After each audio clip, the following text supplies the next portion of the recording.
طيب احنا كده عندنا الكوره بتاعتنا دي كده. لو احنا عايزين نسيف الفايل، هنروح نعمل سيف.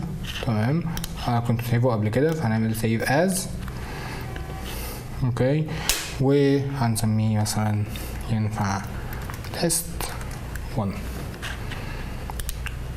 ده كده سيف. انا كده سيفت الفايل بتاعي از ان افتر افكت فايل. بس لو انا عايز اشوفه فيديو ده اسمه اكسبورت. لو انا عايز اكسبورت الشغل ده بتاعي واحطه كفيديو. تمام، فعشان اعمل اكسبورت الطريقه الاحسن الامثل ان انا بقول له فايل اكسبورت وبختار اد تو ادوبي ميديا انكودر كيو.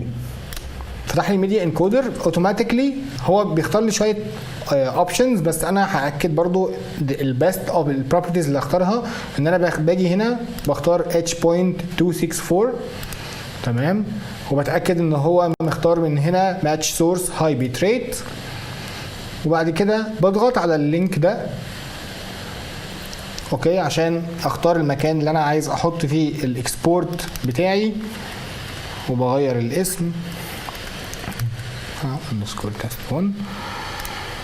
بعد كده سيف. بعد كده بدوس زرار البلاي الاخضر ده بيبدا ان هو يرندر. المفروض ان الرندر بتاعنا مش هياخد وقت كتير لان الفايل اصلا صغير. خلص الرندر. عشان اوصل له ممكن اضغط على اللينك ده تاني.